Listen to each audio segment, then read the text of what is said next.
Hi, everyone, and welcome back to the Playeasy Warm-Up Podcast. I am your host, Kerri Shields, co-founder and president of Playeasy. And today, I am so excited for you to hear this conversation that I had with Andrew Vorce, the president of the nation's largest 5v5 soccer organization, 5v5 Soccer. 5v5 Soccer is on a mission to grow the game from the grassroots up, with players having access to 5v5 soccer tournaments all across the country. They also cover futsal as well. Their mission is to help more players play more soccer more often. Their tournaments have a unique opportunity to put a group of friends together and go out and play. I really enjoyed this conversation with Andrew. He's an awesome person, and I love what they are doing to grow the game. As someone who grew up playing soccer, from the time I was 5 years old till I was 16, it was only on a more 11v11 or 9v9. And so hearing just what this organization is doing with partnering with local organizations, with different communities, they've grown from 0 events in 2021 to over 100 plus in 2024. And it seems like they're only going to continue to grow. And their mission is something that's near and dear to my heart, which is just to make sports more accessible to all. And so I really enjoyed this conversation. I hope that you do as well. Thanks. This episode of the Playeasy Warm-Up Podcast is proudly sponsored by Sports Richmond, Virginia, where history meets adventure and sports thrive. Richmond isn't just a destination, it's an experience waiting to be discovered.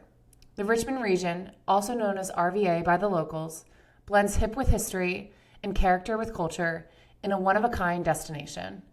Our region offers something for everyone, regardless of budget, interest, or age. Take advantage of all there is to see and do, and discover for yourself why the Richmond region was named #1 town to visit by CNN. If you're looking to take your next sports event or visit to the next level, make Richmond your destination. Learn more about what Richmond has to offer at sportsrichmondva.com.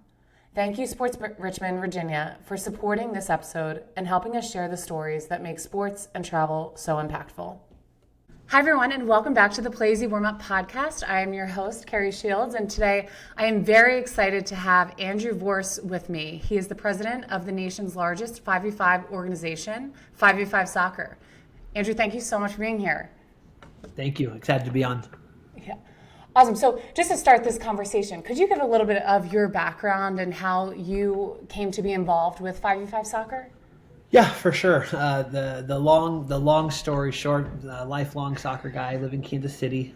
Go Chiefs! Shameless plug. My childhood was not amazing for the Chiefs, but from that perspective, grew up playing. Went down and played semi-pro in Springfield, Missouri. There's a big school down there called Missouri State.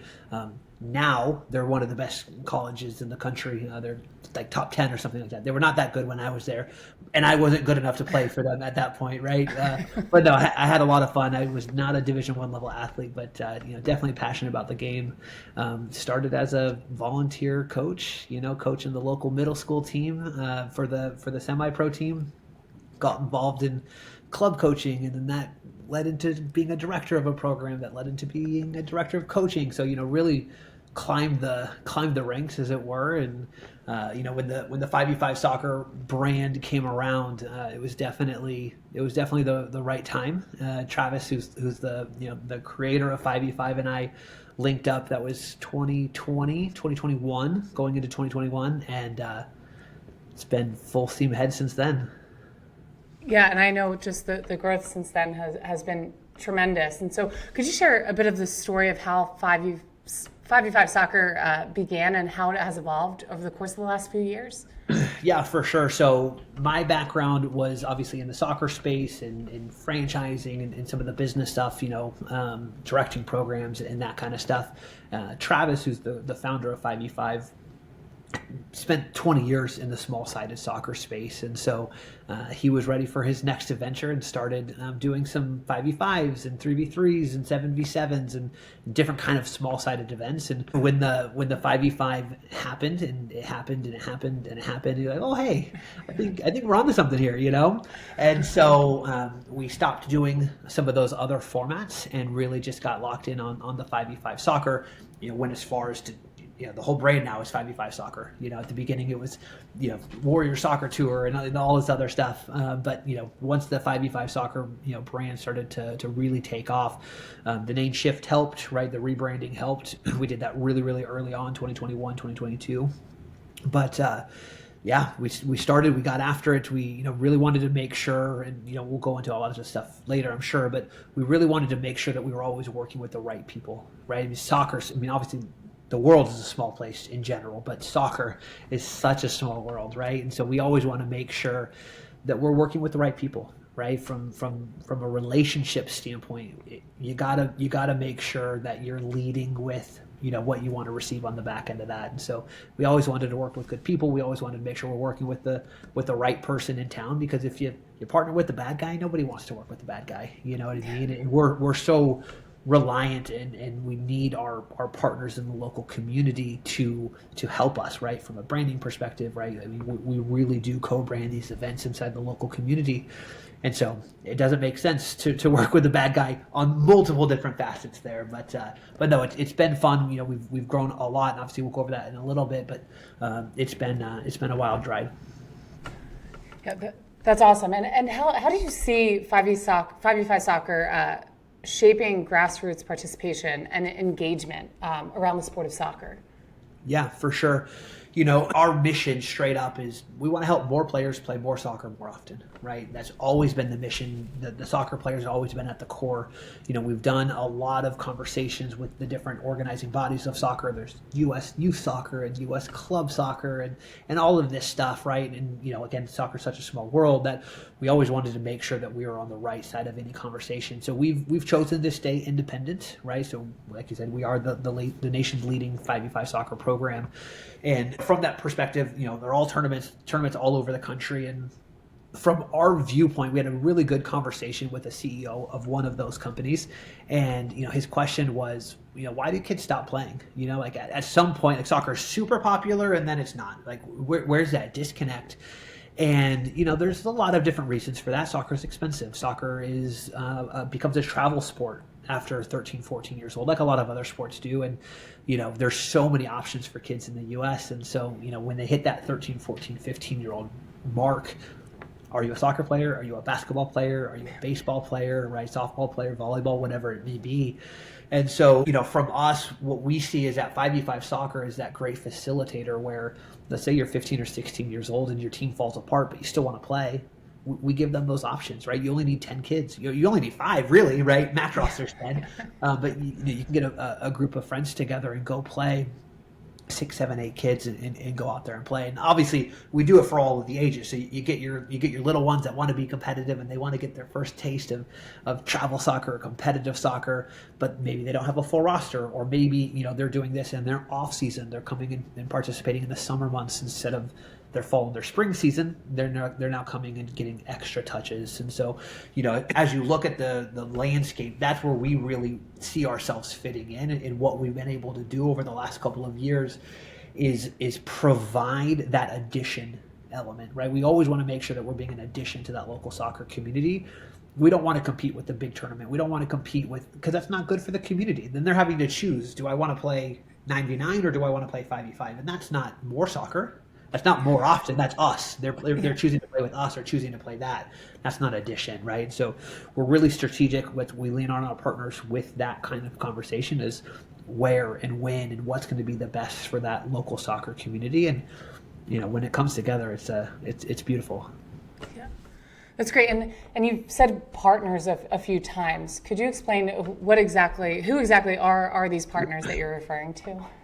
Yeah, absolutely. So, if you look at the scope of 5v5 soccer, so if you end up on the website and you click tournaments, there's a really cool map and it has, dots all over the country. At one point that was 40 dots around the country. This last year it was 103 dots, right? So, we've definitely scaled with that. And in those tournaments, 9 out of 10, 9.5 out of 10 of those tournaments are going to be partnered with somebody in the local soccer community, right? Generally speaking, those are soccer clubs, right? The travel organizations, whether that's a big club and they've got 100 teams and they've got 5 teams per age group. I mean, they're definitely mega clubs like that. But we also partner with little clubs. We also partner with small facilities. We also partner with soccer moms. We've got a tournament that happened last weekend in South Florida, just outside of Miami, a small community called Weston, and it was put on by what we dub very affectionately just a soccer mom, and her first event, she's like, man, like, Andrew, this is the good old boys club. Like, what's going on? Like, how do I break into this? And so, we helped her and we coached her and we went through these different things, and with elbow grease and that kind of stuff. Her tournament last weekend, she put up like 45 days ago, which obviously is not that much time to market and run an event. She put it up like 45 days ago and had like 60 teams. She sold it out. She didn't have any more time. She didn't have any more space. And so like that's just such a good success story. Now that's a couple years in the making, right? But those partners in the local community is super, super integral, for us. And there's some other stuff that we can go over here, later in the call. But those partners, that is the local community, right? We don't want to just be a national brand and say, hey, we're going to come in and run a tournament. We want to partner, right? Because the local scene is still important. Yes, we want to have 5 tournaments for them. We want to have those tournaments where they can come and travel into a town, or they can go, out where I'm at in Kansas City. I've got a tournament in Topeka, in Omaha, in Springfield, 2-3-4 hour driving distance. There's several options to where now my tournament in the summer is 5 states coming to come play in my tournament, right? So that didn't happen overnight. Year one, it was probably mostly local, but fast forward, now there's opportunities for those kids to come and play from multiple states. You have a bracket with four different teams, and there's four different states represented. That's great. And so when you talk about demographics, so it's all ages, co-ed, what does that kind of scale look like? Yeah, for sure. So when we put a tournament up, looks like age-driven registration, right? So it's 2012 boys, 2012 girls. We do it by the birth year. There's a big hot debate right now in youth soccer about birth year versus school year and which way are we going to go. Nobody knows the answer quite yet. The powers that be haven't answered that question. But right now we're in what's called birth year. And so, when we put those registrations up, I think the youngest kids now are 2018. That was yesterday. I don't know how those kids are playing soccer, but you've got 2018 boys, 2018 girls, all the way up through, I think the 18-year-olds are 2007-ish now. Okay. And so they register by their birth year. And then what we do is we mix and match them to be the best competitive thing that they can have, right? So they're 2012, 2011 playing together in that bracket. Mostly gender specific, right? Mostly gender specific teams are registering as a team, right? So they're coming in with their coach or a soccer mom or a soccer dad that played or registering a team, right? That doesn't have to be their official club team. And I think that's one of the great joys of 5v5 and why we've been able to scale like we have is because it doesn't just have to be their club team. It can be the super team. It can be their friends team. We had a team in Chicago last year compete as their basketball team in their basketball jerseys because they all played club soccer, but for different clubs, right? But they said, hey, let's come compete as whatever, and then they went out and played, and they looked goofy doing it, but they were really, really good. So yeah, it was fun. It's cool. It reminds me a lot of how I come from a basketball background, also a soccer background, but how 3v3 has become super popular within the Olympics and just growing the game of basketball outside of just the 5v5. So that is super cool. So when you are looking for a host for these events, what logistically do you need? Do hosts have to be aware of to be able to host a 5v5 event? Yeah, for sure. And do you want me to also tie in the destination, like the CVB portion of that too? Yes, yeah, that'd be great. So, I do calls every single day with destinations, right? Whether it's a CVB, it's a sports commission, it's a DMO, somebody in that local community that's saying, hey, 5v5 soccer is a national brand. We do tournaments all over the country from, LA to New York to Miami and a lot of places in between. And so we have that conversation with the CVB is what I'll use for the simple nature of it. So we have that conversation with the CVB and we say, hey, really what we need is quite simple. From a real estate perspective, we need 2 11v11 fields for one of our summer events, right? 2 big rectangles. We put a field in each corner. So each big rectangle is going to get us 4 of our fields, right? So if we could get 2 of those, which almost any city in the country is going to be able to have two 11v11 fields or two football fields, right? I mean, heck, some high schools have that these days, right? Yep. And so, from that perspective, if we can get those two fields lined for 5v5 soccer, we come in with everything else, right? And so that's all we need from the real estate. I mean, we even come in with our own goals. So like legitimately, we just need those two fields. The winter months are a little bit different, it's different in Toledo than it is in Miami, right? In January. And so, we've got a couple of tournaments this weekend. Some of them are outdoor because they're in warmer markets, and some of them are indoor, right? Whether that's a dome with a big, open space, a 9v9 or an 11v11 indoor space. Maybe that's a basketball venue where we're doing futsal, right? We're doing an indoor court type of scenario, or whatever that may be. So, that's a facilities piece. What we need, though, is we need to be connected with somebody in the local soccer community, like we mentioned earlier. We call that our host partner, right? And so, again, usually it's clubs, sometimes it's other people, but usually it's a soccer organization, the travel team, right? They help us with the grassroots marketing. We take care of everything else, right? So it's a really good symbiotic relationship where they're helping us. But then what we do is we actually earmark a portion of the registration revenue and donate it to them as part of a fundraiser for them. So they can come out of that tournament, obviously having a place for their teams to play, having extra touches and the competitive advantage to that. But then on top of that, there's the branding element. Now they have another tournament. Now they have some more notoriety, which is awesome. But then it even goes beyond that, which is the fundraiser piece. So, they'll walk out of that event making at least a couple $100, if not a couple $1,000, right? Depending on how big the event is. And so, I think looking at that lifetime, going back to 2021 or something like that, we've done like over $500,000 in the last couple of years through that mechanism, giving back to the game. There's nothing more I love to hear than organizations making sports more accessible for everyone. So that's awesome. And so when you speak about the host destinations, what in your mind defines a successful partnership with a host CVB, DMO, Sports Commission, and/or facility? For sure. And I think that there's a multitude of ways that you can measure that, right? This is going to sound cliche and corny, but as long as the kids get to play, then we're down. You know what I mean? As long as we can get the, get the X's and the O's a little bit right. If the kids are getting to play, I don't care if it's a 100-team tournament or it's a 10-team tournament. As long as the kids are out there playing, we're going to make that happen because we have so many stories of tournaments that were 10, 15, 20-team tournaments, and amazing things happened out of that, right? Because sports shape you, right? That's a memory. It's a soccer memory that those kids have. It's not their fault that there's not 40 other teams in other divisions out there. Their division's good. Their division's playable. We had a story of a kid or a group of kids that came from a soup kitchen sort of community-centered rec center. They traveled 2 hours to come to an event that had 8 teams. It was 2 brackets of 4. We probably lost $1,000 on the tournament, maybe $2,000, right? Like there's no money obviously in it. Like it was actually a loss leader for us.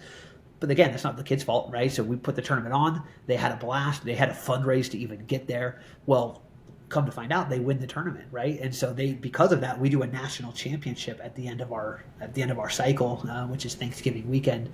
And they fundraise like crazy, and we're able to go to nationals and end up winning the national championship for us, the 5v5 soccer national championship, out of an 8-team tournament that we lost $2,000 on. But those kids now have that memory. We actually ended up partnering with a company and sending them to Europe. They fundraised and went to Europe, and they played in the in these Premier League academies, and they got to play all of these different teams. Like if we would have canceled an 8-team tournament because it wasn't big enough, because it wasn't in the right market, none of those stories would exist. Like those kids' lives would be completely different now than how it ended up turning out. So, we have tournaments in Enid, Oklahoma. We have tournaments in Vidalia, Georgia. And you're talking 10,000, 15,000 people. We also do stuff in Chicago and Kansas City and Miami and Tampa, massive cities, huge soccer markets, right? So, there's really not a market that's too small for us or too big for us. We do 100+ team tournaments. We do 10-team tournaments, right? Anything in between. We've got a pretty well-oiled machine now that we can hit go as long as we have that local club, right? As long as we have that person in the grassroots community that we can partner up with. We give them the social media graphics. We give them flyers that they can print out. We give them copy, paste, and send material. I mean, it's literally as turnkey as they could want, and they make money out of it. So if they have a bigger tournament, they get a better percentage of what comes out of that event. So it's a win-win-win for them. So when you're saying, so you have your local tournaments, and for those local tournaments, what you're looking for out of a successful partnership, you need those two fields and a connection Local within person. that local organization. Yeah. Which, And so when we do, I did a call this morning with the guys in St. Paul. And that conversation, very similar to this one, right? Where we say, hey, we need a venue that has two 11v11 fields if we're going to do it outdoor, or a basketball arena that has multiple courts that we could do futsal in, which is just a heavier ball on a basketball surface, or a big dome, right? And so what we do need is the club. We do need to figure out who can we bring in to help us market it at that grassroots level. Who can we partner with? However, sometimes the destination doesn't have that. So that's fine. Get me connected to the fields, because they all have those relationships with the fields all over their city, right? That's their job. And so you have those relationships. Get me connected with those people, and then they have the relationships with the club. So it doesn't matter how we end up getting connected with them. A successful destination is that you have space, you're looking to bring in a new event like this, because at the end of the tournament, we did a tournament in Vancouver 2 weekends ago. It was on the 4th, and went in through the CVB. They got me connected with the Vancouver. It's Columbia Premier is the name of the club, and we just ran a tournament in January, and they were thrilled. It wasn't big. It was like a 25 team tournament. It was there were teams coming from 2-3 hours away, to come in and make this tournament happen. And when we did the post-tournament call with him, he was like, man, these kids loved it. He's like, it was cold, it was raining, it was January. He's like, but we've never experienced something like this. Like, the day of the event is so special. We want more of it. And so at the end of that call, he had already booked to the tournament for the next year. Like, he had already re-signed back up to do the next tournament in 2026. So that's pretty cool when it's January 2025 and we're already booking tournaments for 2026. yeah, that's great. I will say some of my favorite soccer memories are in the worst of weather conditions, but Totally. still playing outside. 100%. But I think it's interesting, because so much of the sports tourism industry is based off of bringing in those national events, getting heads in beds. But there's a much greater emphasis, since we even started Playeasy in 2018, now and going into 2025, around fostering sports within your community. So how can you bring in events that you could grow within your community, and so you can get that sports participation up as well. And I just think it's a really great opportunity for any destination that has that local soccer organization, as well as those two fields, or dome, as you said. And you look at it from those two elements, because by helping to foster the local event, because we are a national company, that does come, right? So don't be short-sighted to say, okay, well, this isn't going to produce 100 room nights for this first event. It very well could. It could produce way more than that, right? And so let's make sure that we put our first foot forward, right, to have the first event, and then we can look at growing that, for years to come. Because with soccer, it's a very, I don't know, traditional is not the right word, but you do that thing, whatever that thing is. I mean, you probably had that as a kid. We always played in that tournament. We always went. I mean, I remember when I was first getting into coaching, every summer we absolutely always went to these specific fields to this specific tournament, and you did it every single year without fail, because that was just what you did. And that's what we're creating in these local communities, are those staple events, right? That 10th annual version of X, right? And then teams know about that, right? They start to come. There's a tournament in the Northeast, not through us, it's another company, but it's like Beach Blast or soccer, soccer on the beach. And I mean, it's huge. It's up in the Northeast, and it's massive, and people come from all over to come play in that. Well, it didn't start that way. It started smaller, and it's now grown into that. And that's what we're here for, right? We have a proven track record for that year-over-year growth, and we just need the first step to happen. That's great. And so, just as you've continued to grow exponentially over the course of the last 4 years. How has technology and innovation contributed to the growth and success of 5v5 soccer? Yeah, that's a great question. I think if you're not leveraging technology, you're not doing it right. I mean, we are in such a day and age where you can have ChatGPT on your phone and ask it to make you a grocery list. Like it's crazy the world that we live in these days. But that was something when I first started with 5v5. I think I've been here since the very beginning, right? I think there was one tournament before I started. That was the main focus for literally the entire first 2 years. I mean, half of our existence now, right? We're going into our 5th year now. But those first 24 months was entirely about finding the systems, the technologies, the processes that are going to allow you to scale, allow you to grow, right? So we started with, 40 some odd tournaments that first year. And the next year we only did 51 tournaments. So it's not like we grew that much from year 1 to year 2, but we really honed in on registrations and bracketing and scheduling and the systems and the duplicatable portion of what we do, making sure that we're on programs like Playeasy where we can put out and say, hey, we're looking to grow in the Northeast, so can we put a bid just for those areas because we want to try to have a new tournament.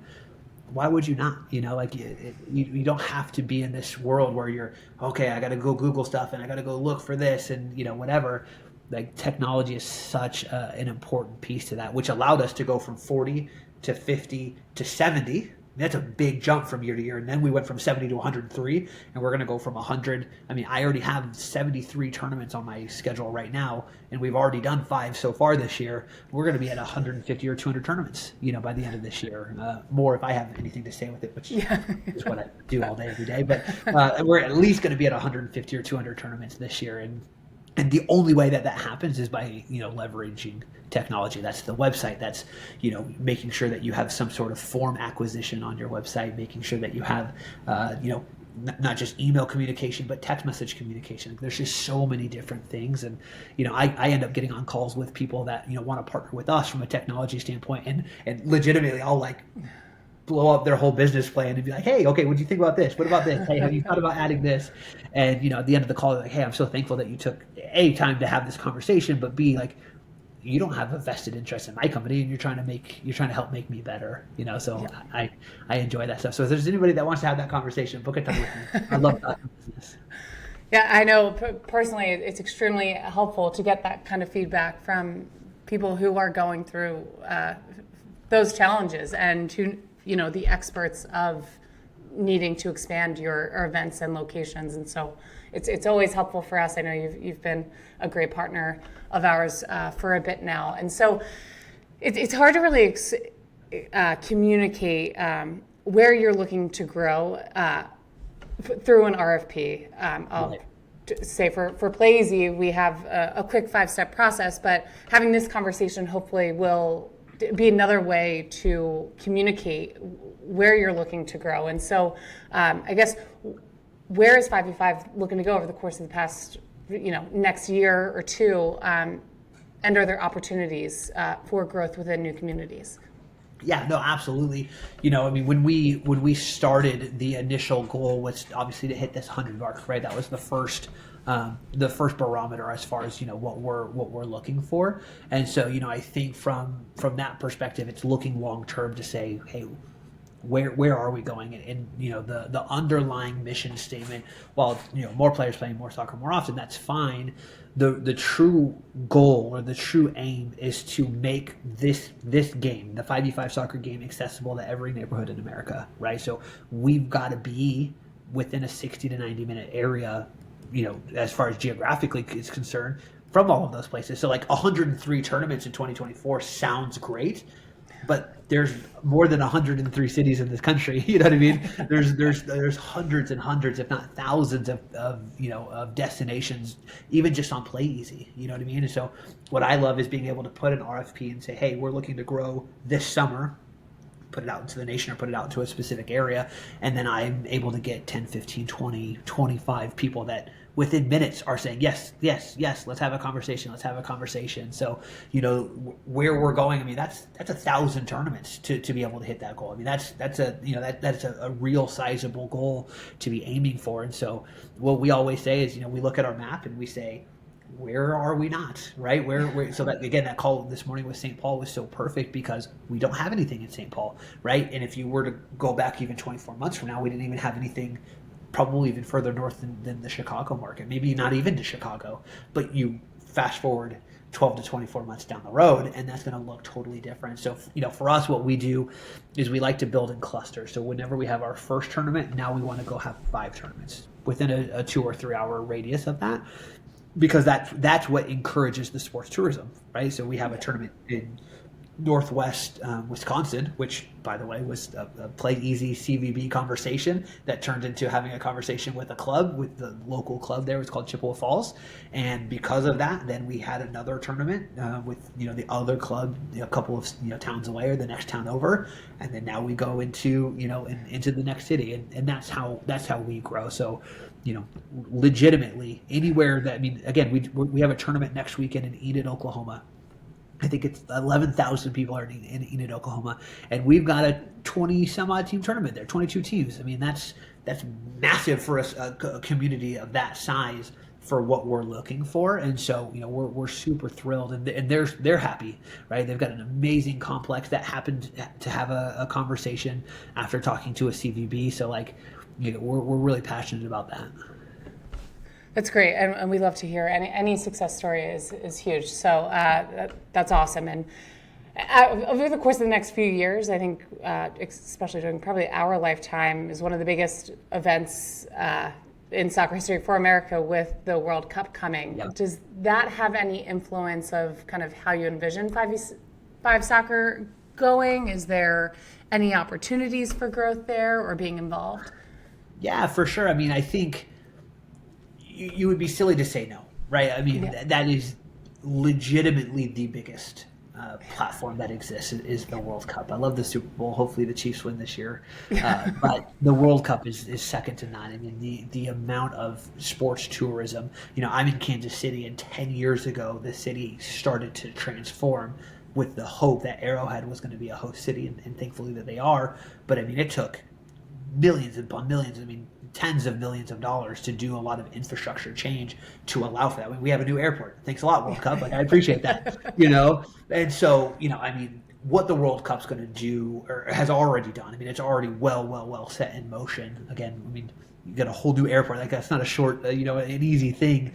But from that perspective, the economic impact is going to be insane. And so, if you're anywhere near one of those World Cup host cities, it's going to be incredible and strap up for it, because it's going to be, you're going to have millions and millions and millions of people from all over the world coming into the U.S. to come try to catch games, to try to go to the training camps, to try to have these conversations.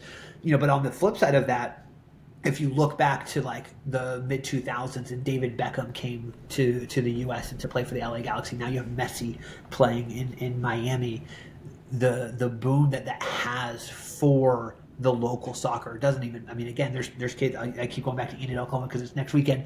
But I guarantee you there's going to be a little brother or little sister with an Inter Miami jersey that says Messi on the back. And they're multiple states away from that person, you know what I mean? Yeah. But so it can only help. It can only make it better. Are we going to change our business strategy? Are we going to do anything special or different? No, that's true. We're going for 1,000 tournaments. We are full steam ahead, but that's going to help increase the notoriety or the desire for those teams and those kids to play, and they're going to be looking for places to play. They're going to be looking for ways to get out there and emulate their favorite superstar, and so we love to see them on a 5v5 field. That's great. I'm excited, and it's going to be here before we know it, which is crazy. 2026, and so. Just throughout your career, I know you're about 4 years in now. What has been one of the biggest lessons you've learned in growing your organization? That's a big question. There's so many things, and again, it depends on as an entrepreneur, right? Which hat are you wearing at the moment? You can't do it alone, right? You gotta be able to have a team where, where we're at is only possible because we've been able to bring people along with us. And a lot of the people that are with us on staff started as soccer parents or host clubs, or they were out there at the fields and they had conversations and they wanted to help grow the 5v5 game. And so, that growth from within is obviously super fun.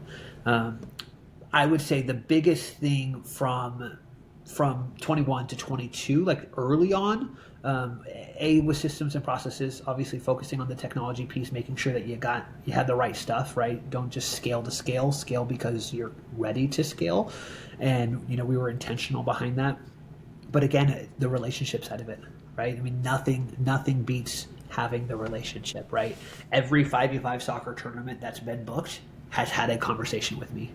Every single one of them. We have had a one-on-one, or somebody on our staff, right? They've had a one-on-one conversation to say, are you, because we're putting our logos together, right? Are you a representative of what we're trying to accomplish, right? Are you for the kids? Are you for the growth of the game, right? Because there's a lot of bureaucracy, there's a lot of red tape, there's a lot of stuff that's behind the scenes. And so can we be in a scenario where we're always working with the right people? We're working with people that I always say, they speak the same soccer language as us, so there's so many different ways that you can answer that question. Are you growing? Are you foot on the gas, right? Are you always thinking about that future thing? Leading with the positivity and all of that kind of stuff. Like, there's just so many different ways for that stuff. And, it's not always easy. There's setbacks, there's canceled tournaments, there's people that are mad about the referee on field 3, and you got to handle that. And, UPS doesn't deliver the goals on time. What do you do? And, medals. And there's so many things. But I always say, like, we had a conversation with one of our staff members the other day, and I said, it'll work out. It always works out, right? If you lead with that, you're probably going to be okay. And doing things for the right reasons, which is, It seems like that's exactly what you guys are doing. And so, just as we look forward to 2025, what are you most excited about for 5v5 soccer? Yeah, more kids playing, more goals being scored, the videos. I mean, the social channels are so fun to watch, on tournament weekend, because you get so many people tagging, at 5v5 soccer, and you see the goals and the smiles and the kids being silly, and all of the stuff in between. And so, going from 51 tournaments to 71 tournaments to 103 tournaments in a 36-month window. It's just the beginning. I often make the joke, like, we're at 103 tournaments now, again, growing this year, but in the sense of a soccer term, like, we're at the first whistle. Like, the game hasn't even started yet. You know what I mean? Like, we warmed up. Like, we had a really, really good warm up. But we're definitely just at the forefront of this, because, again, for truly to live out the mission of soccer for everyone, making sure that we have that accessibility point, making sure it's affordable, making sure that it's accessible, making sure that there's not red tape or barriers from kids playing, because there's so much of that in the world, and we always wanted to be on the other side of that. And so staying true to who we are while relentlessly chasing more and forward to let more kids play, because there's more than 103 cities in this country. So, we're looking forward to having tournaments at all of them. Well, Andrew, this has been such a pleasure getting to know you and more about 5v5 soccer. If anyone wanted to get in touch with you, where's the best way to connect? Yeah, for sure. So obviously, feel free to head to the website, 5v5soccer.com. There's a couple of useful links on there as far as, partners, people that want to partner with us, like the clubs and that kind of stuff. They just click the partner page, they fill out a brief form, schedule a call with me, and we have that. If you just want to hop on a call with me personally, at 5v5soccer.com/meet is my calendar. So you can grab a time on my calendar. That's how I meet with everybody across the country. I'm on 4, 5, 6 calls a day, every single day, Monday through Friday. So if it's available, I'm available. Love to talk soccer. It's a conversation just like this, right? How can we grow the game? How can we work together? So those are usually the easiest ways. Obviously, follow us on social, at 5v5 soccer across all the platforms. But we enjoy what we do. We hope that it's palpable. We hope that it's something that people can latch onto, because when the teams play it, and that's why it's grown and it's just blown up. Because this is what the rest of the world does. 5v5 is what they play in South America. It's what they play in Europe, right? It's the neighborhood game. we've just packaged it in a way that the average soccer consumer says, oh yeah, I know what a tournament is. I know how to register. Let's get out there and play. So yeah, it's a blast. Well, Andrew, I know you took time away from watching Man United play right now, so I really appreciate your time. It's been such a pleasure getting to know you, and thank you for being here. Absolutely. Thank you so much for having me on. We'll talk soon. Awesome. All right, till next time. Thanks, everyone.